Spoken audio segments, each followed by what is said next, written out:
Dernière capsule de l'année, révision Panorama 15, les probabilités. On va parler dans ce premier acétate-là d'un calcul d'un résultat, puis le calcul d'un événement. Ça, c'est des mots qui reviennent souvent. Un seul résultat, ça veut dire un seul résultat parmi ce qui est choisi. Ici, on choisit deux chansons dans un lecteur de musique. Mettons, c'est la toune X, Y, Z, puis sans la faire rejouer. Sans la faire rejouer, ça veut dire sans remise, sans remettre la chanson.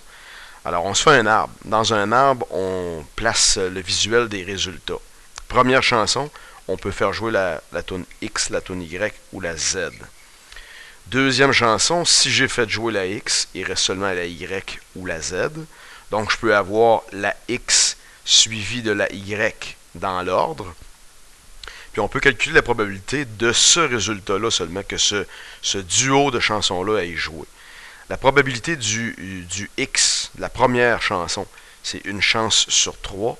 Et la probabilité du Y de la deuxième chanson, c'est une chance sur 2. Quand on fait la probabilité d'un seul résultat, on multiplie la probabilité de chacune des parties.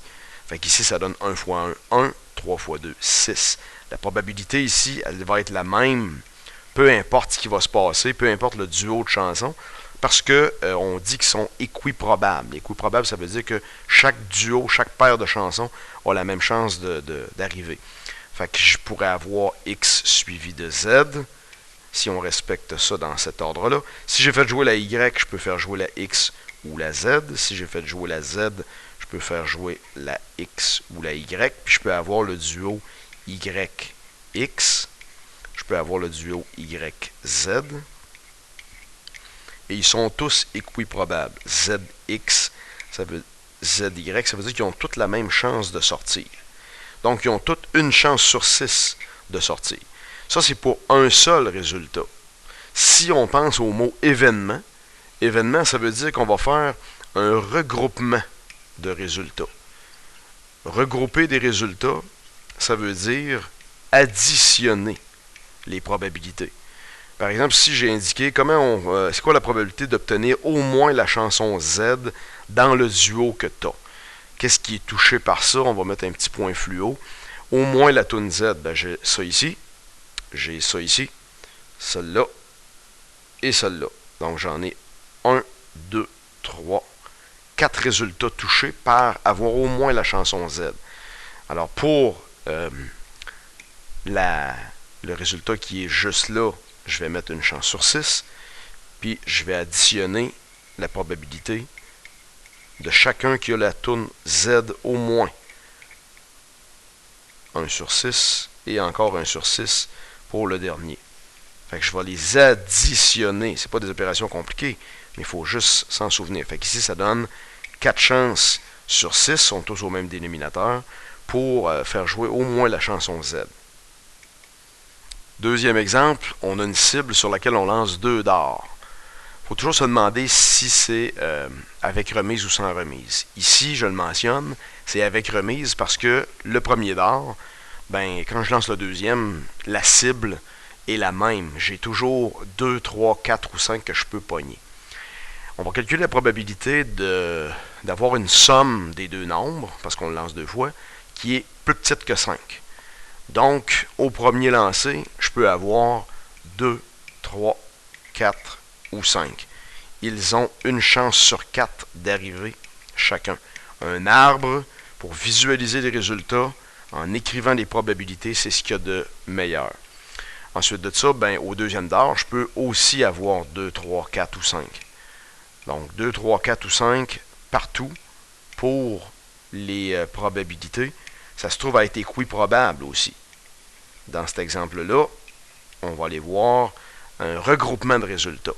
Donc, tous les résultats qui vont être touchés par la somme plus petite que 5, ça va compter. Donc, je suis allé plus vite un petit peu. On s'aperçoit que les probabilités sont toujours d'une chance sur 4 pour prendre un des 4 chiffres sur la cible. Puis la somme, je l'ai placée ici. 2 plus 2, ça fait 4. 2 plus 3, ça fait 5. Donc, c'est la somme des deux nombres. Fait que j'ai une somme de 4, 5, 6, 7, 5, 6, 7, 8, ainsi de suite, ainsi de suite. Les résultats touchés par l'événement que je mentionne ici, la somme qui est plus petite que 5, ben, celui-là, il est bon. plus petit que 5, plus petit que 5. Est-ce qu'il y en a d'autres? Plus petit que 5. Il n'y en a pas d'autres. Donc, ça veut dire que la probabilité pour ce cas-là, uniquement ce cas-là, ce serait d'avoir un résultat de 4. Une chance sur 4 pour le premier 2, juste ici, et une chance sur 4 pour le deuxième 2. Donc, une chance sur 4, on les multiplie ensemble, ça donne une chance sur 16 d'avoir une somme plus petite que 5. Si maintenant on demandait, ça c'est pour un seul résultat, si on demandait la probabilité, admettons, d'avoir une somme des deux nombres qui est supérieure à 8, ça veut dire 9, 10 et plus, on va voir les résultats touchés à ce moment-là. Donc, supérieur à 8, ça veut dire que j'ai celui-là qui est touché, celui-là qui est touché et celui-là. J'en ai 3. Ils sont équiprobables. Donc, ça veut dire que j'ai une chance sur 16 plus une chance sur 16 plus une chance sur 16. Ça me fait un regroupement de 3 sur 16 pour que l'événement qui est ici survienne, se réalise. Un petit exemple de calcul de probabilité dans un jeu de cartes. Dans un jeu de cartes, si c'est sans remise, ça veut dire que la première carte pigeon, on ne la remet pas dedans. Je demande la probabilité de piger d'avoir 2 as. Première carte pigée, deuxième carte pigée. J'ai toujours 52 cartes dans un jeu de cartes. Les as, j'en ai 4. Deuxième étape, sans remise, ça veut dire qu'il me reste 51 cartes dans le jeu. Et si j'ai pigé un as au premier, ça veut dire qu'il m'en reste 3 au deuxième. On les multiplie et on obtient la probabilité. Fait qu'ici, ça me donne 12 sur 2652. Je peux toujours réduire ma fraction ou la diviser. Donc 12 divisé par 2652, ça me donne environ 0,05. Donc c'est approximativement à 0,05% de chance que ça arrive, puis j'ai 2 as. Donc la probabilité n'est pas énorme. Supposons que j'ai un dé. On connaît un dé, 1, 2, 3, 4, 5, 6. Avec remise, c'est évident parce que le dé, si je le lance 2 fois, la deuxième fois, il est le même. Le dé est identique. Alors, 1 lancé, 2 lancés. Toujours identifier son nombre d'étapes, super important. Probabilité d'avoir une somme de 36, ça veut dire, pas 36, une somme de 12, excusez, correction. Parce que si je lance le dé 2 fois, ben, c'est le maximum que je peux avoir. Premier dé, une chance sur 6 d'avoir 6. Deuxième dé, une chance sur 6 d'avoir 6. Je les multiplie les deux. 1 fois 1, 1, 6 fois 6, 36. Une chance sur 36 d'avoir un double 6 ou une somme de 12. Et cette situation-là, je pourrais faire un arbre, c'est clair, sauf que je pourrais me concentrer uniquement sur le résultat qui est ciblé. Je pourrais me faire un petit arbre comme ça ici, 1, 2, 3, 4, 5, 6. Et à chacune des branches, il faudrait que je mette 1, 2, 3, 4, 5, 6, puis tous les résultats, sauf que, c'est un peu long, une somme de 12, 6 avec 6, c'est donc 12. Alors, une chance sur 6 pour le premier, 6, puis une chance sur 6 pour le deuxième, 6. Donc, j'identifie toujours mes étapes comme ça. Le calcul de probabilité est plus facile à faire. Un autre exemple de probabilité, cette fois-ci à caractère géométrique. On lance un dard, donc on est un peu sur l'histoire des dards aujourd'hui. Mettons que c'est une cible, c'est quoi la probabilité si tu as les yeux fermés de pogner si le dard atteint la cible, là, de pogner le petit carré bleu qui est là. Donc, c'est la probabilité d'avoir le carré sur le total. Ici, ça se calcule, je m'excuse, avec l'aire, la surface qui est touchée. Donc, je vais faire l'aire du carré par rapport à l'aire totale du grand rectangle. L'aire du carré, 3 x 3, 9. L'aire du rectangle, basse hauteur, 6 x 10, 60. Donc, on peut réduire la fraction, 3 sur 20, ou bien 15%, si je le fais en pourcentage. C'est toujours la partie concernée. Le carré bleu a un aire de 9 sur un total. Une probabilité, c'est toujours la partie concernée sur un total. Fait qu'à ce moment-là, je l'exprime de cette façon-là. Et la probabilité pourrait jamais être plus grande que 1. Donc, une probabilité, c'est toujours entre 0 et 1 entier ou entre 0 et 100% en termes de pourcentage. Un autre exemple avec des ensembles. L'ensemble A contient les chiffres pairs, 2, 4, 6, 8. Les chiffres, c'est en bas de 10. un ensemble B contient les chiffres sur un dé. 1, 2, 3, 4, 5, 6. Je les ai placés dans des ensembles comme ça. Il y a 3 résultats ici dans l'intersection qui fait qu'ils sont semblables aux deux, à A et à B. Dans A, il reste juste le 8 seul, dans A seulement, et 1, 3, 5, 7 pour le B. Quelle est la probabilité de piger si c'était dans un chapeau un élément, un chiffre qui est dans l'ensemble A? Donc la probabilité de A, j'ai un chiffre, le deuxième, troisième, un quatrième chiffre. Donc j'en ai 4 sur un total de 8. 50% de chance que ça arrive. La probabilité de piger quelque chose qui est dans B. Il y a 8 chiffres sur un total de 8. Les éléments concernés, 1, 2, 3, 4, 5, 6, 7. Donc 7 éléments sur 8. Probabilité de 7 sur 8. Lorsqu'on voit une probabilité avec un événement B, un ensemble B comme ça, mais avec un petit un apostrophe, ça veut dire B complémentaire.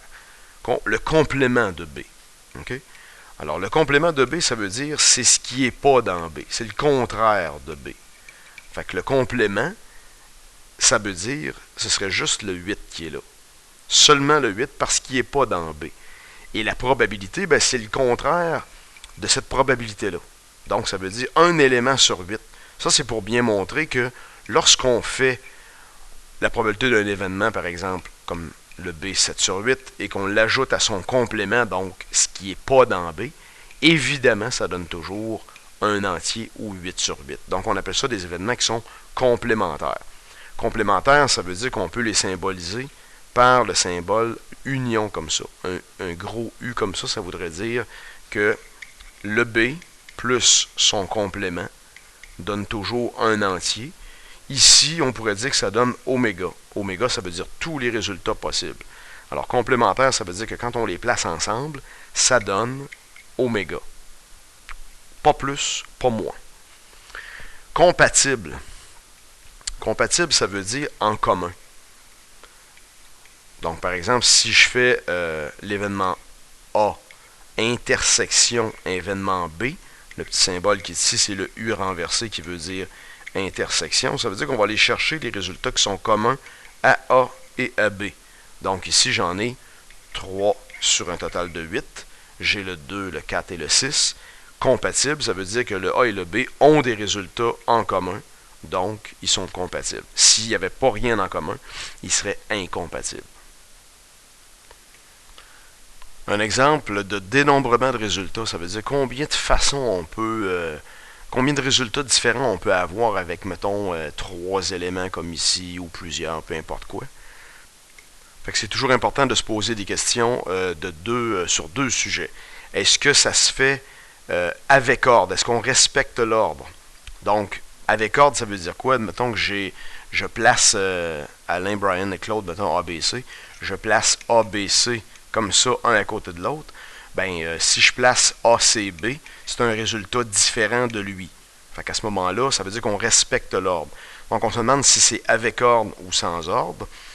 Ça ici, c'est le nombre d'arrangements qu'on peut faire. On va en reparler dans le prochain exemple. La deuxième question, le deuxième sujet sur lequel il faut se questionner dans des cas comme ça, c'est est-ce que ça se fait avec ou sans remise? Le premier qui est pigé, est-ce qu'on le remet dans le bac, oui ou non?